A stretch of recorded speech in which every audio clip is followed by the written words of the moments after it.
Okay, hey, how you doing? Welcome to Liminal Boundaries.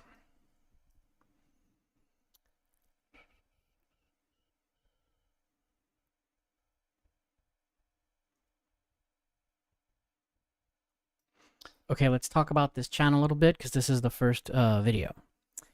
So welcome to Liminal Boundaries. My name is Franco. I am a script doctor, a ghostwriter. I've worked on projects you've heard of, but you've never heard of me until now. So what follows, what you're about to see, is a lecture.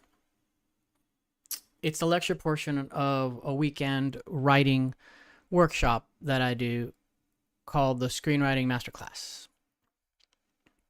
I teach it once a year through a nonprofit I founded called Arts Accelerator. But don't let the word screenwriting fool you. The tools that I teach in this lecture apply to any form of narrative storytelling. That's novels, comics, games, all of it. Screenwriting is just a great way to develop stories because it forces you to focus on your structure, focus on your character, conflict, and dramatic movement rather than on prose, word choice, and styling. It's also less typing, so that means you can rewrite things faster. This lecture covers the framework that I use to write and rewrite stories quickly. I use it to diagnose problems fast and produce strong, consistent results under pressure. I also write live on this channel every week, so if you want to see these tools used in practice and not just explained, you can subscribe and follow along. In the live workshops, I discovered that the most transformative moment for attendees is watching me use these tools on their ideas in real time. Because until they see it with their own eyes, many of them don't actually believe this level of progress is possible. Attendees often tell me that after 2 days with this framework, they've made more progress on their project than they have in years. That's part of why I'm streaming live, so some of you can benefit from the same experience. So one final note. The live version of this lecture, I play scenes from well-known films and analyze them beat by beat. It really seems to help people internalize the concepts. Unfortunately, because of copyright restrictions, this online version is going to use still images. If you'd like access to the full version with the complete breakdowns of the scenes included, there's a paid edition of this lecture available where I go through the scenes and I stop them and I show you how these structures are expressed in movies that you've seen. The link is in the description below and in the channel description. I will say, if you do decide to purchase the lecture, a portion of your donation helps support the Arts Accelerator, which is a nonprofit. All right, let's begin.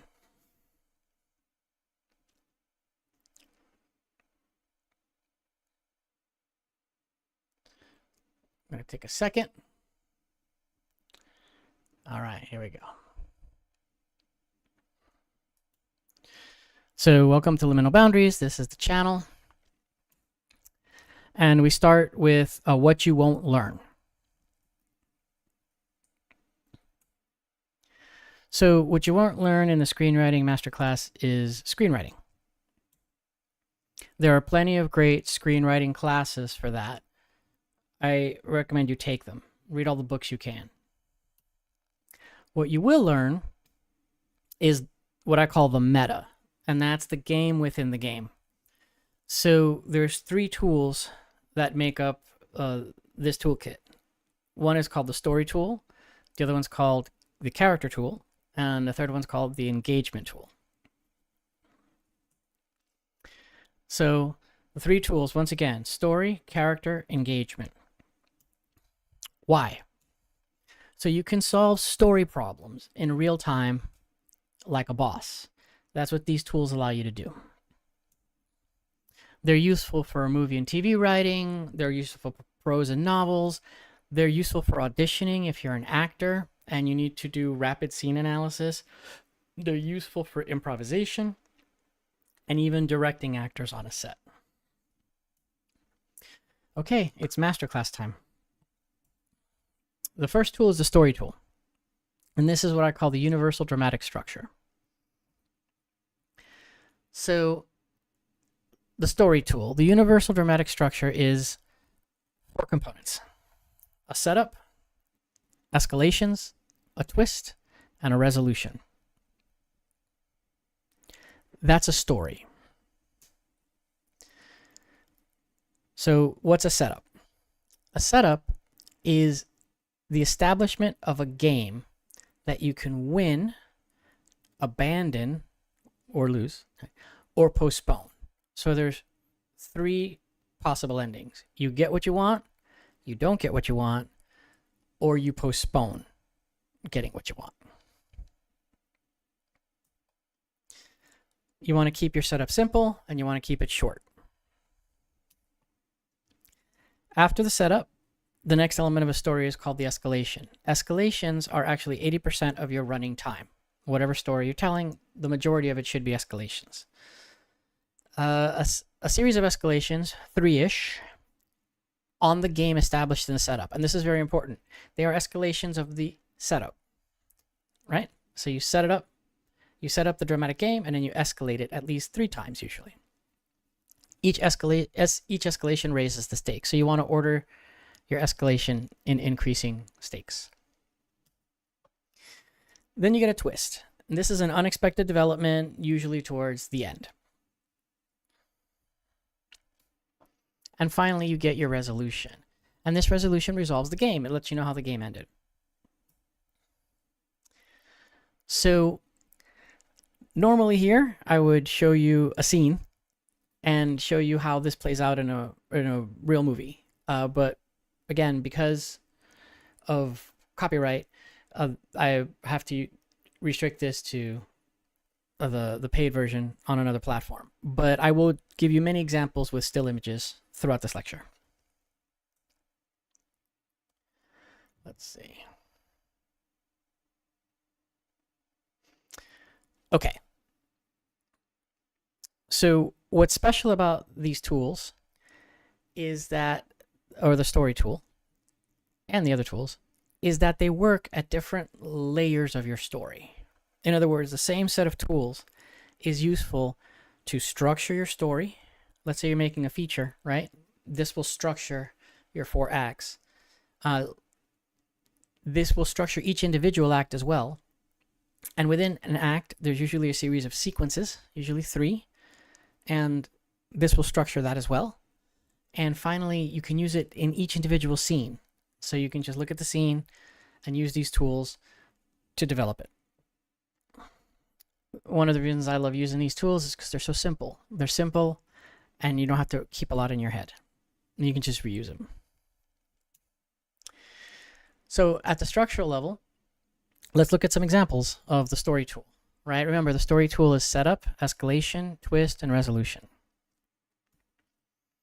And just a quick reminder, the setup is a game that you can win, lose, or postpone. And it's a goal, right? You either got what you wanted, you didn't get what you want, or you postponed for a later day. So when you look at Star Wars, the setup is actually this opening credit. And it talks to you about a period of civil war, and there's rebels, and there's an empire, right? And so the question is, are the rebels going to win, right? Is the rebellion going to succeed? That's the setup. In the Matrix, right, you get these people who are sort of living in an underworld being chased by agents, right, who are hunting them. And so the question is, are these people going to achieve their aims, or are they going to get killed by the agents? And we, of course, over time discover what their aims are, right? They're humans trying to survive in a post-machine revolution world. Pulp Fiction, right? You've got these 2 hitmen, and they're going on a job, so they're going to kill somebody, apparently, right? It's pretty obvious, very, very early on. And so are they going to succeed, or are they going to get killed in the process, or is something else going to happen? Are they going to postpone their mission? In The Graduate, right, is Dustin Hoffman's character going to uh, is he going to be able to find purpose in his life, right? He feels like he's sort of out of purpose at the beginning of the film. So will he find purpose? In Goodfellas, will he become a gangster? Right? He's looking out the window and he's like, ever since I can remember, I always wanted to be a gangster. Okay, so that's your setup. As you saw in these films, some more recent, some more classic, they are all very, very clearly set up. They set up a dramatic game. Now we move on to escalation. So remember, the escalations are 80% of running time. There's a series of 3 escalations-ish, right? There's no hard and fast on the game established in the setup, and each escalation raises the stakes. So let's see. Here in Star Wars, you see Luke, and he is training to be a Jedi. You see the stakes are higher now. He's got a weapon in his hand.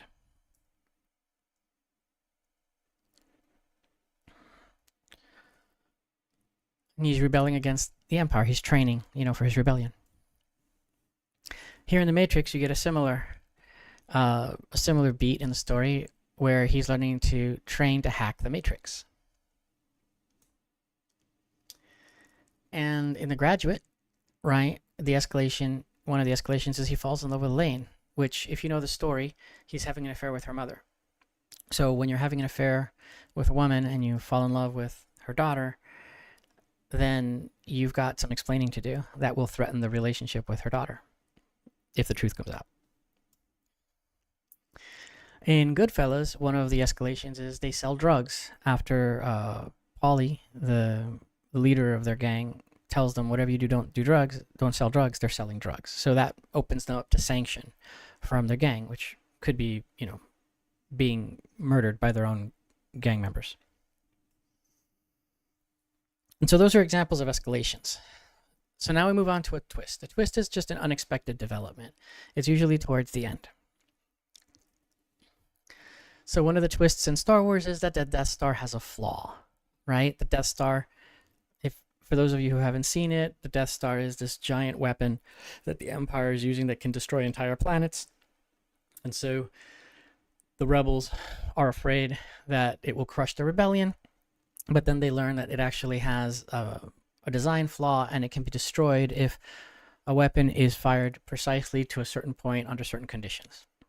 And so the plan at the climax is to attack the Death Star to try to actually achieve that and destroy it. So in The Matrix, the big twist is that Neo is the one. He's the one who is the prophesied individual who will save the humans from the machines. In Pulp Fiction, the holdup at the diner, right, is a big twist. So Samuel L. Jackson's character and John Travolta's character are sitting at the diner, and all of a sudden a holdup happens. In The Graduate, he finds out that Elaine, who he had chased to college and followed around for months at a time or weeks at a time, she has dropped out of college to get married suddenly. He actually comes home and he finds her father waiting for him in his rented apartment.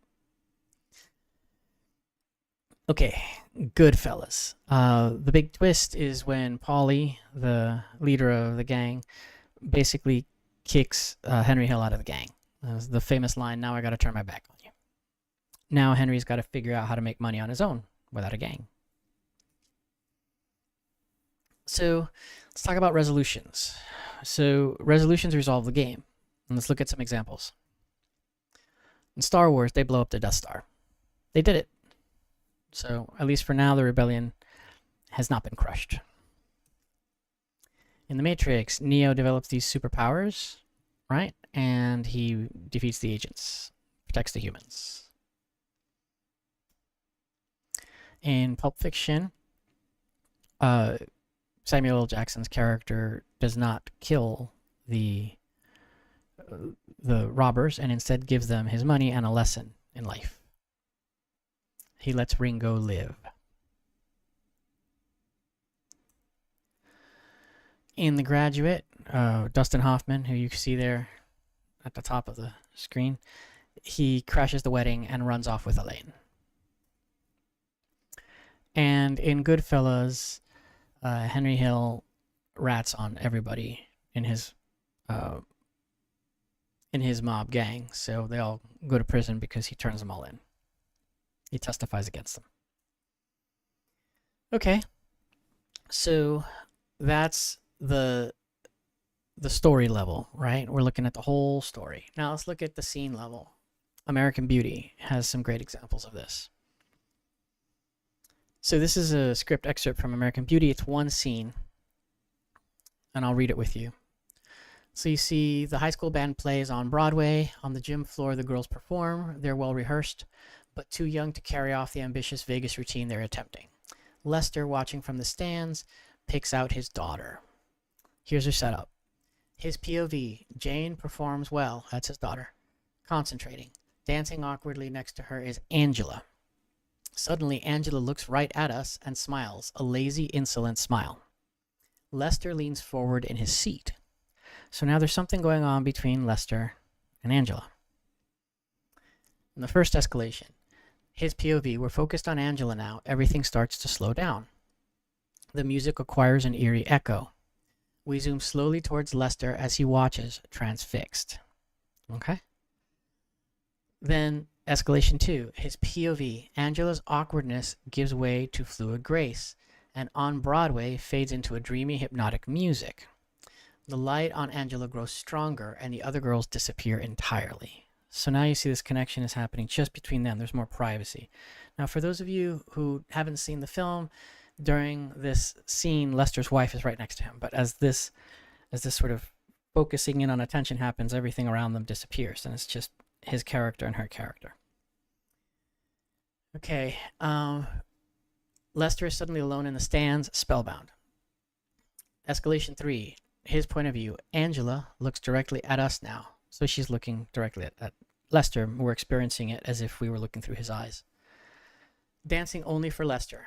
Her movements take on a blatantly erotic edge as she starts to unzip her uniform, teasing us with an expression that's both innocent and knowing. Then, there's a twist. She pulls her uniform open, and a profusion of red rose petals spills forth, and we smash cut to. And if you've watched the film, it smash cuts to reality, basically. And so whatever you set up, that connection between him and her, was postponed. You see that? He didn't get it. So, once again, in the paid version of the lecture, I actually go through the scene and show you shot by shot. But moving on. So that's working at the scene level. Here's another example, working at the scene level, story tool in the Matrix. So here's the script, and you'll see the setup.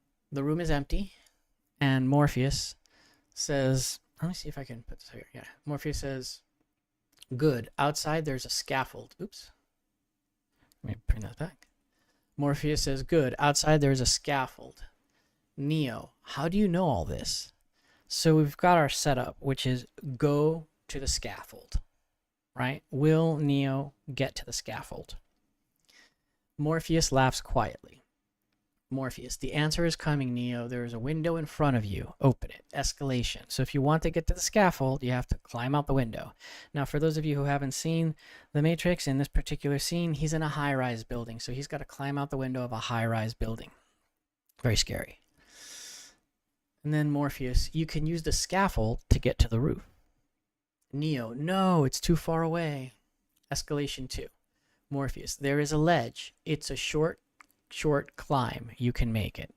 So now Morpheus is asking Neo to not only open the window, but to walk along the edge of a high rise. Neo looks down. The building's glass wall vertigos into a concrete chasm. Neo, no way. This is crazy. Escalation 3. Morpheus, there are only two ways out of this building. One is that scaffold, the other is in their custody, referring to the agents who are looking for Neo. You take the chance either way, I leave it to you. Click, he hangs up. Neo looks at the door, then back at the scaffold. Neo, this is insane. Why is this happening to me? What did I do? I'm nobody. I didn't do anything. He climbs up on the window ledge, hanging onto the frame. He steps onto the small ledge. The scaffold seems even further away. Neo, I'm gonna die. And here's your twist. The wind suddenly blasts up the face of the building, knocking Neo off balance. Recoiling, he clings harder to the frame, and the phone falls out of his hand, so the wind was the unexpected event. He watches as it is swallowed by the distance beneath him. Neo, this is insane. I can't do this. Forget it. And the resolution, he climbs back into the office just as a cop opens the door. Neo, shit.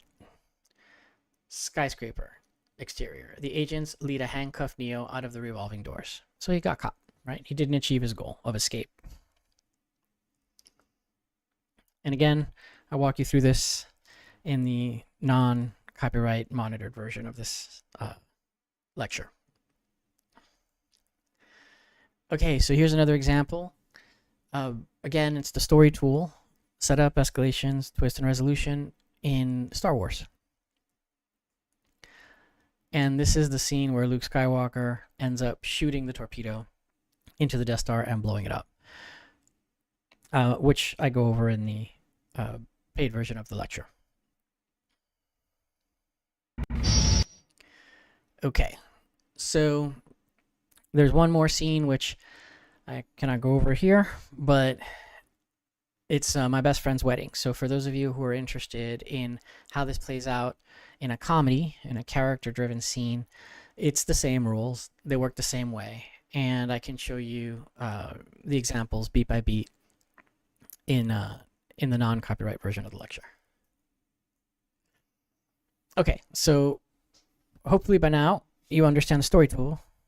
It's basically 4 elements: a setup, some escalations, a twist, and a resolution.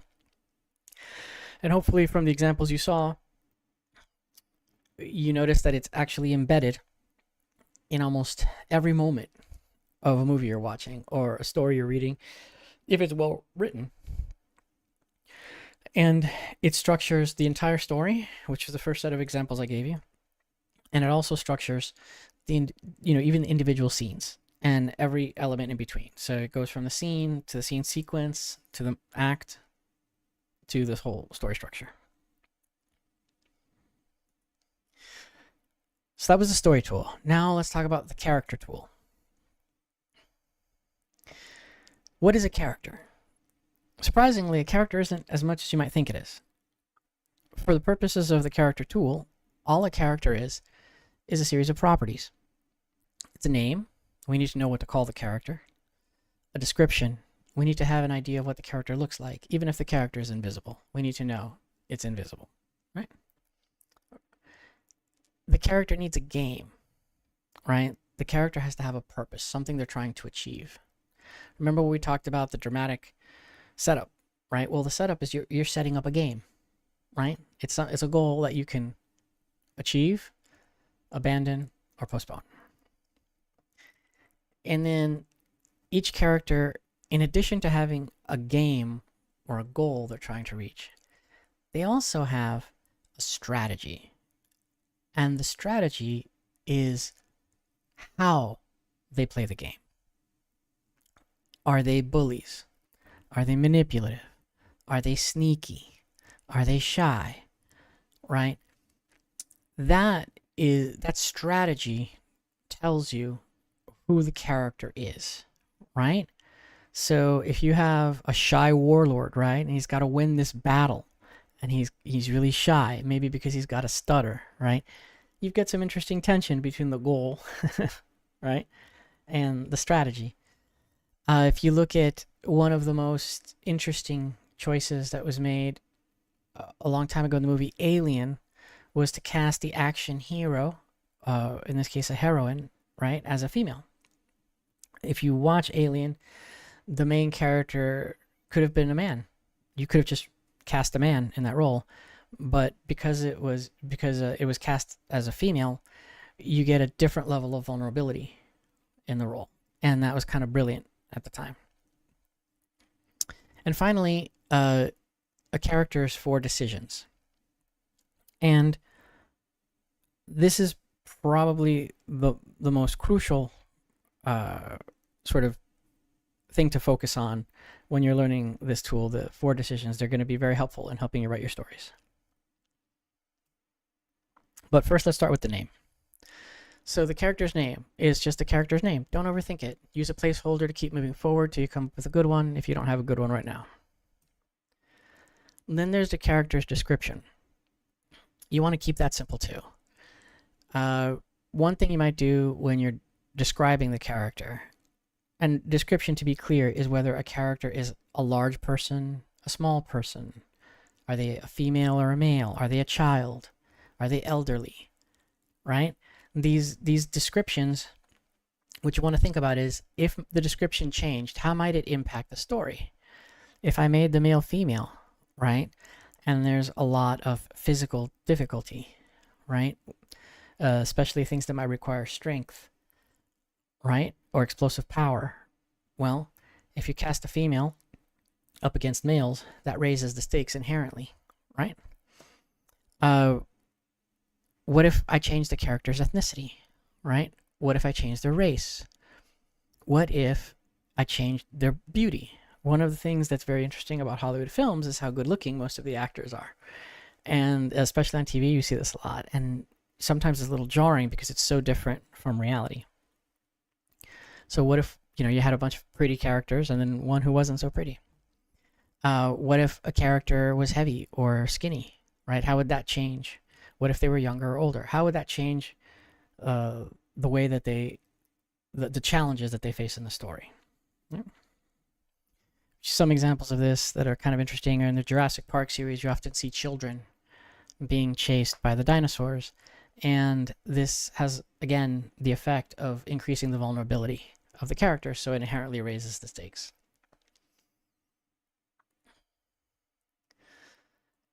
And so we talk about the game.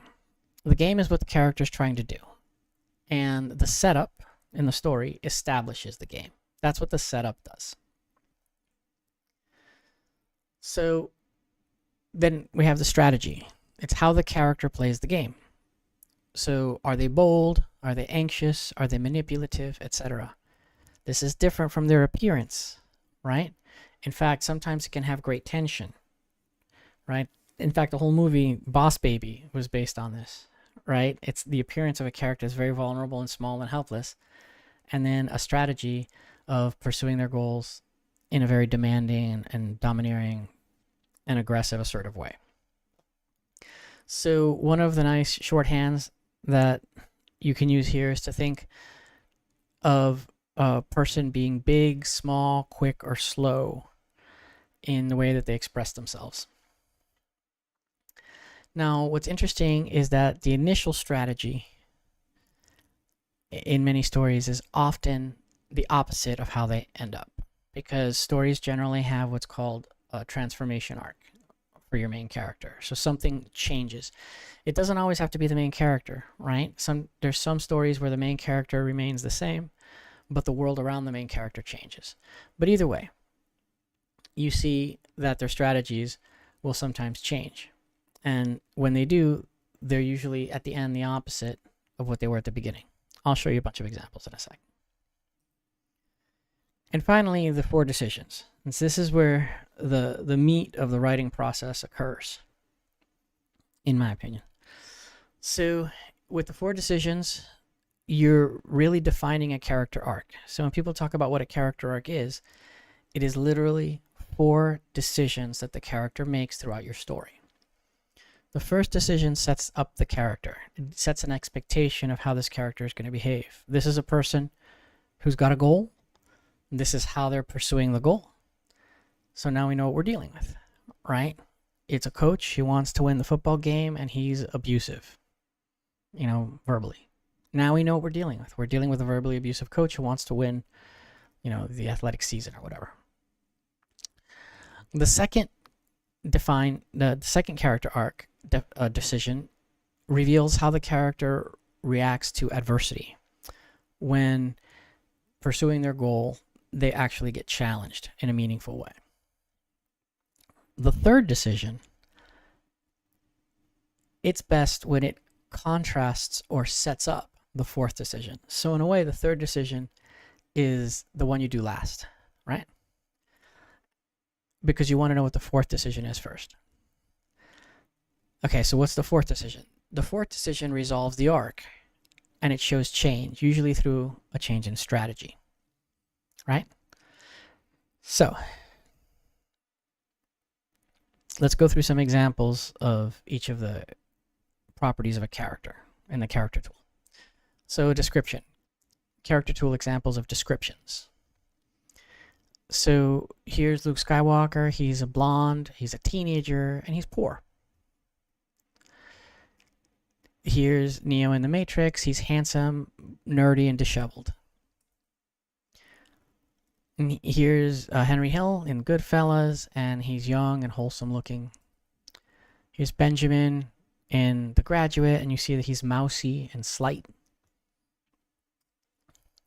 So those are descriptions. Now let's look at examples of the game. What is a character's game? Remember, every character has a game. It's a goal they're trying to pursue. So you see in Star Wars, Luke is seeking adventure, and now he's getting it. He's trained to be a Jedi. So you see that game playing out. In Goodfellas, Henry Hill wants to be a gangster. Will he become a gangster? Will he not become a gangster? Will he give up or postpone the gangster life? Here you see in the Matrix, Neo, he wants freedom, and he's looking for that freedom by hacking the Matrix, right? He wants to see the truth. That's what the red pill represents. And finally, you've got Benjamin in The Graduate, who's looking for purpose. He's looking for meaning in his life. So what strategy do these characters implement to try to achieve their goals? Well, if you look at Luke Skywalker with his game of seeking adventure, and you watch the film closely, he's kind of whiny at the beginning, right? He's a whiny, immature kid.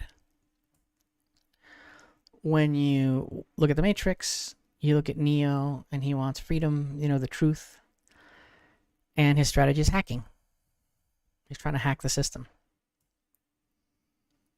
In Goodfellas, Henry Hill wants to be a gangster, and his strategy is to do gangster stuff when his parents aren't looking and keep quiet about it. Notice the keep quiet part. That's a running theme in his character in Goodfellas. In The Graduate, Benjamin, he wants to find meaning, and his strategy is passive, which is one of the reasons I love this film, because it has a passive main character, which is very difficult to do. And this film does it brilliantly.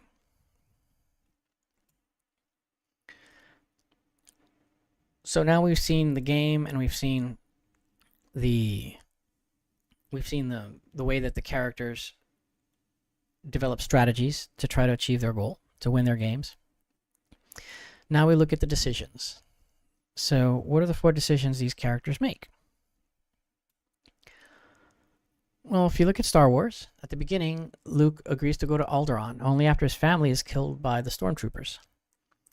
And then he rescues Princess Leia from the Death Star. And then he joins the Rebel squadron that is going to attack the Death Star. And finally, he blows up the Death Star using the Force. And if you've seen that film, that famous scene, he turns off all the computers and he uses the Force, right? He trusts the Force.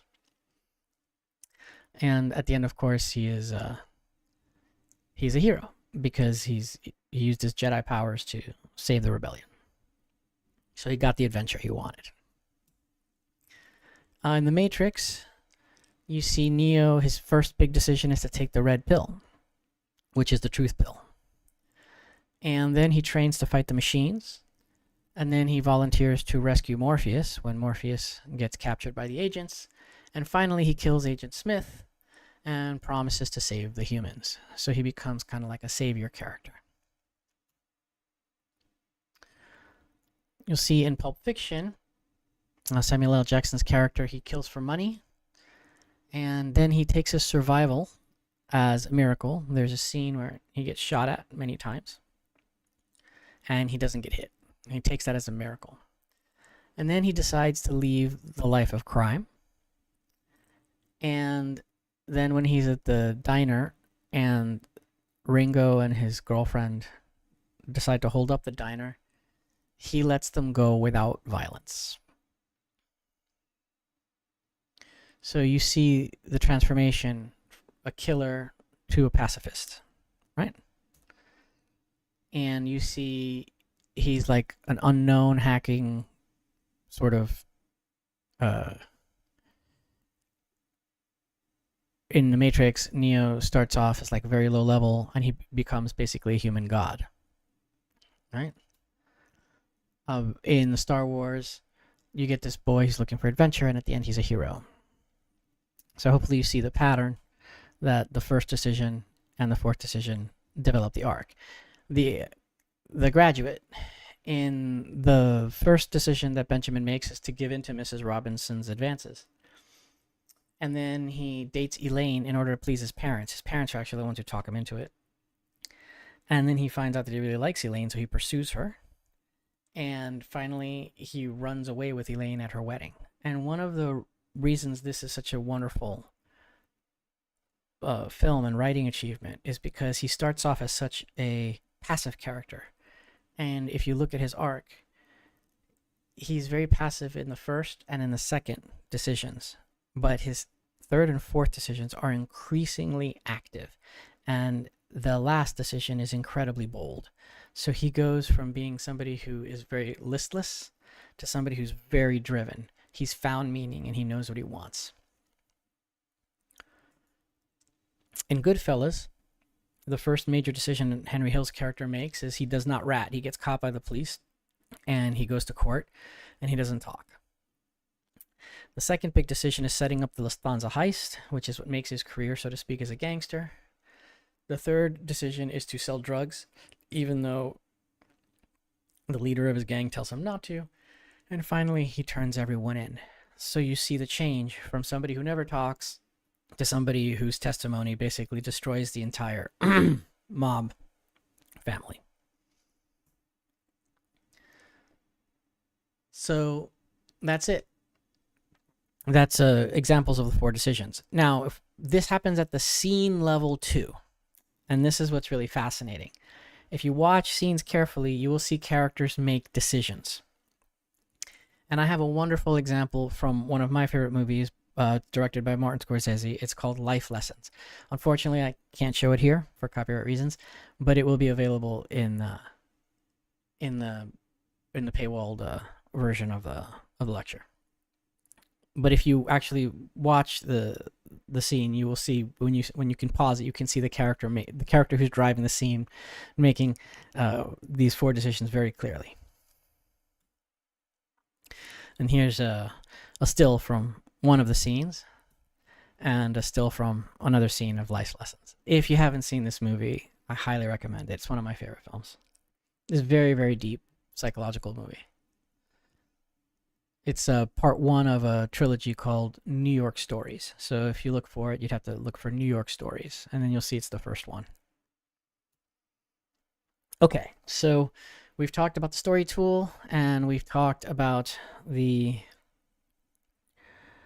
character tool. Now we're talking about the engagement tool. So let's talk about that. The engagement tool for stories, it is what it sounds like. It's what it says on the tin. It's how to keep your audience engaged, right? And there's two. One is setup and payoff, and the other one is therefore but. Those are the two big engagement tools. So setup and payoff for story is basically setup and resolution. It's a pair that pairs setup with resolution. So here's Star Wars, and this is at the story level, right? At the story level, you see a setup, which is this war between the empires and the rebels, and then the resolution, right? The rebels blew up the Death Star. In the Matrix, you see the humans scurrying around like rats being hunted by the agents. And at the end, they have a human god, right? Who the agents are powerless to defeat. Setup and payoff. So to be clear, if you're curious, like where's the setup and the payoff? If at the beginning of the Matrix, Neo would have had superpowers already, there wouldn't have been much of a setup, and so there wouldn't have been much of a payoff. You see, so you're creating a difference. Same thing with the Matrix. If the humans were initially portrayed as, dominating the world, then there wouldn't be much of a story at the end when Neo gets superhuman powers. So Pulp Fiction, you see they're seeking vengeance, right, for the theft of a piece of property that belongs to their boss. And at the end, there's forgiveness. Setup and payoff. This is a big contrast, right? So the engagement tool, setup and payoff, also works for characters. It doesn't just work at the story level. So when you've got a character, their first decision is their setup, and their fourth decision is their payoff. So in The Graduate, he's seeking purpose. And at the end, he finds his purpose in love. Setup and payoff. So if you start the movie with him being happy with a girlfriend, it's not the same story when he runs and grabs this girl from her wedding, crashes her wedding and runs away with her. Same thing with Goodfellas.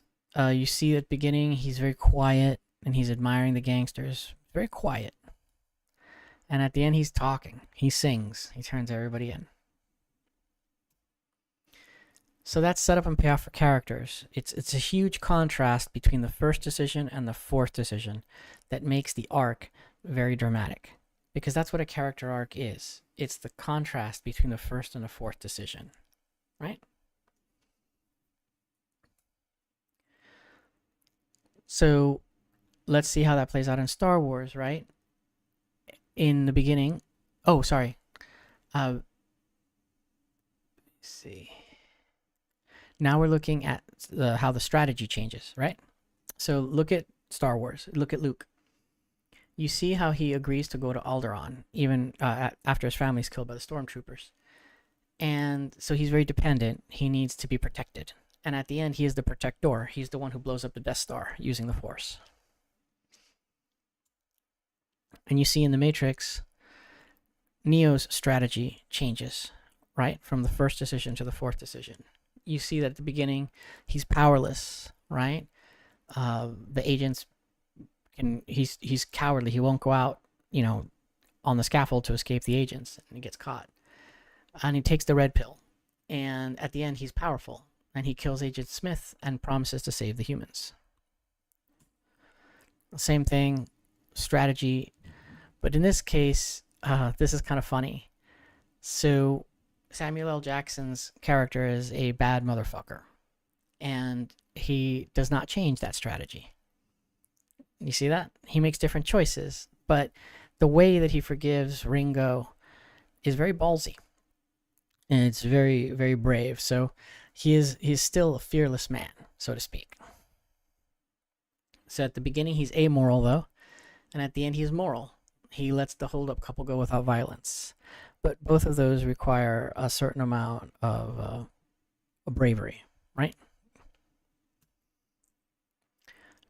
And looking at The Graduate, you see the strategy change in Ben's assertiveness, right? At the beginning, he's very passive, and he gives in to Mrs. Robinson's advances.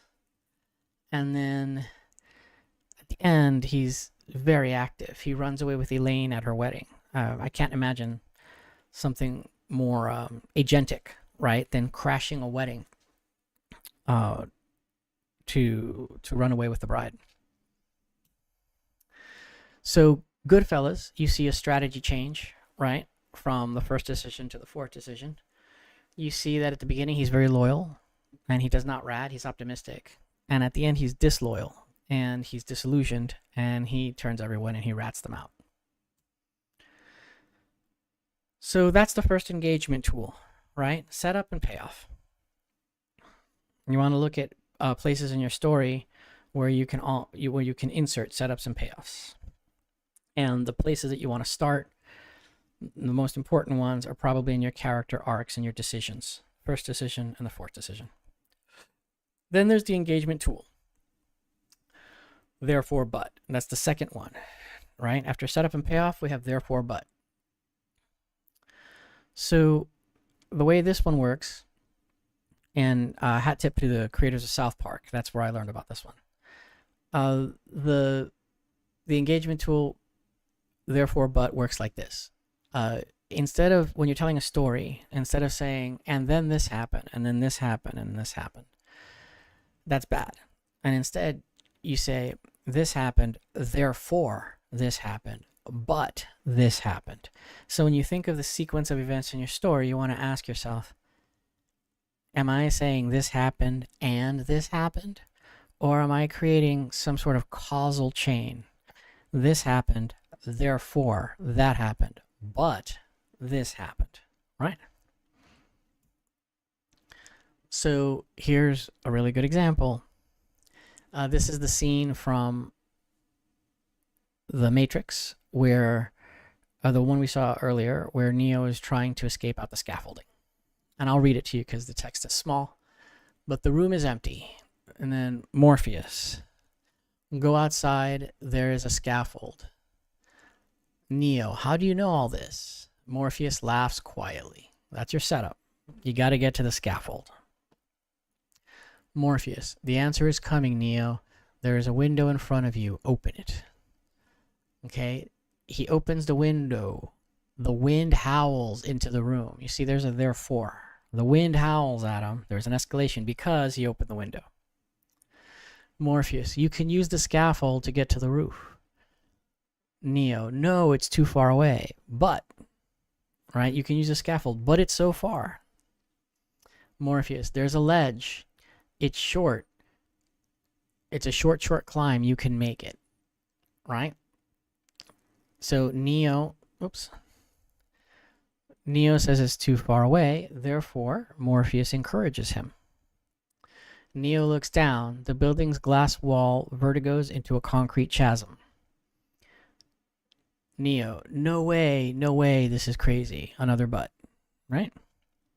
Morpheus, there are only two ways out of this building. One is that scaffold. The other is in their custody. You take a chance either way. I leave it to you. Therefore, right? So he hesitates again. Therefore, Morpheus sort of wipes his hands. He says, this is in your court. And you see more of the same. Neo, this is insane. Why is this happening to me? What did I do? I'm nobody. I didn't do anything. So that's a therefore when Morpheus hangs up on him, right? I'm getting a notification. Let's see what that is. Okay, I'm good. And he climbs out the window ledge, hanging out onto the frame. He steps into the small ledge. Now when Neo's on his own, there's an escalation. You notice? The scaffold seems even further away. Neo, I'm gonna die. Oopsie. But the wind suddenly blasts up the face of the building, knocking Neo off balance.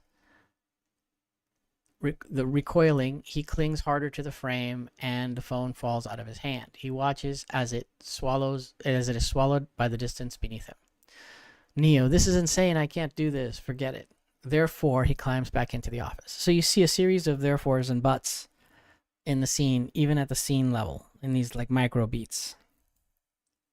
And once again, I'd walk you through the film, but if you're kind enough to take an interest in the paid version of the lecture, I'll walk you through it bit by bit with the actual footage from the film. Okay, so what you learned. What you learned today was the meta. It's the game within the game. of story, character, and engagement. These are the 3 tools that you use to write compelling stories. The 3 tools for storytelling are the story tool, the character tool, and the engagement tool. The story tool is a universal dramatic structure, and it involves a setup, a series of escalations, a twist, and a resolution. A character tool is a way to describe a character as a series of properties. And those properties are the name of the character, the description of the character, the game the character's playing, the strategy or the way they play it, and the 4 decisions they make, the first and fourth of which define their arc. And finally, the engagement tool. It's the constant use of setups and payoffs in the story to keep the audience member engaged, and the constant use of therefore and but in your stories instead of and then, and then, and then. So how do you use these tools, right? Now you know them. You actually know everything I know in terms of how to write.